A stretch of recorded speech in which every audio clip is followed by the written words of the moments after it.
This is a follow-up video. Previously, I made a video showing you how to build a building like this with a curved roof without an overhang on it. In this video, I will show you how you can build the overhang.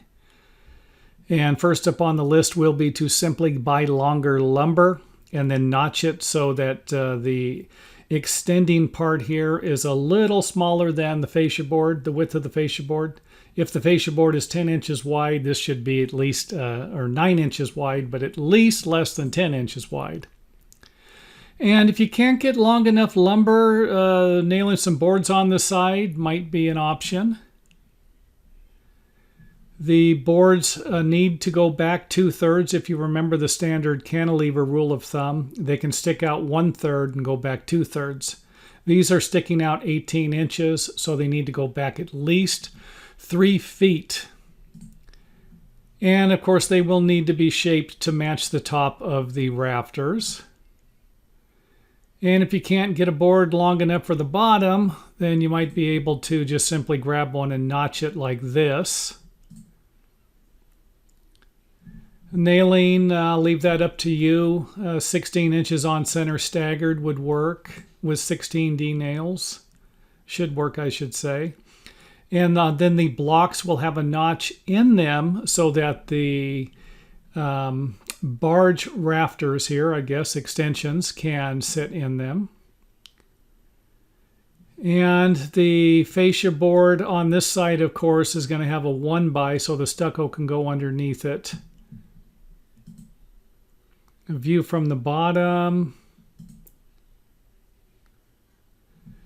The other side with the rafters that just simply have a notch out of them.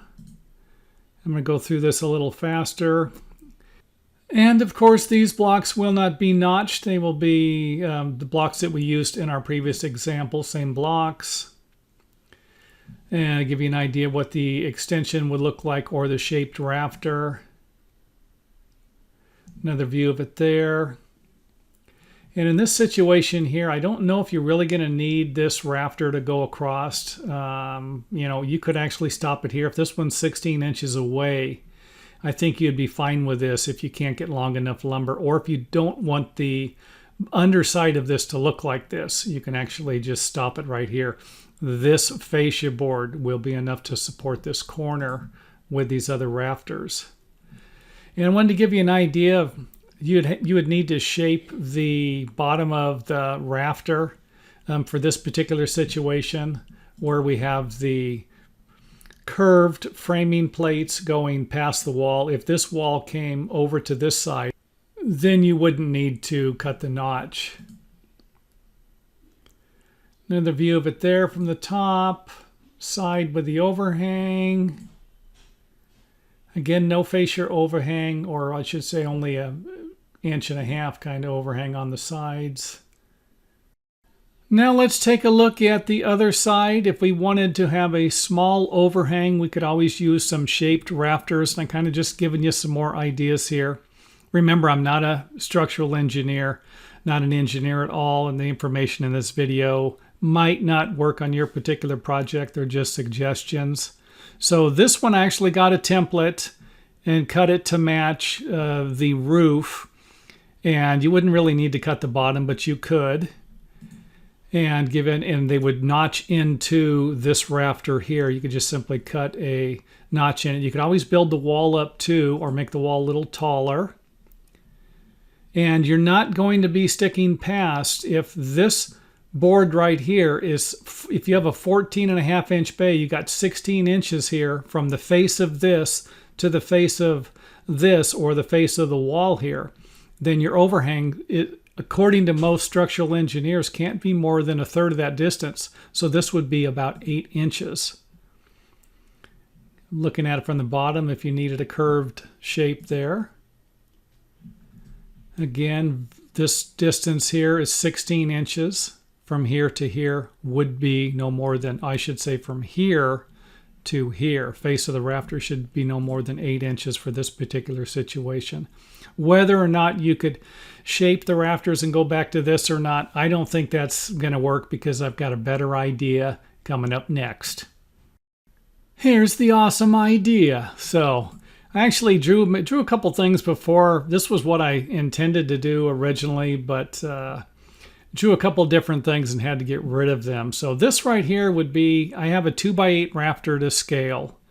And then you would simply just cut a shaped piece of lumber for the top. And if you wanted to, cut one for the bottom to match. But basically what we have here is a rafter that would span the distance across here with a shaped top piece. And of course you could actually do something like this in sections, and maybe I'll draw something like that, another video like that. Here we can see the piece on the bottom, and if you're going to finish the soffit off flat or something like that, then you're obviously not going to need a shaped piece on the bottom. But here we can see individual pieces. The blocks go up to the top of these pieces so that we can get our perimeter nailing in here. Kind of self-explanatory there. Another view of it there with the fascia board. Another view, I'm going to go through this a little faster. The bottom would be straight rafters. This right here, of course, I have it dying into just a regular rafter, single rafter. If you need to, you could always add another doubler in there, and that might not be a bad idea. You know, you live in an area with snow loads, then something like this would definitely make a difference. But you might also need a beam. You might need a beam in here, and you might need a sized beam by an engineer. Now let's try and make the overhang a little stronger. We can always put some outlookers in here.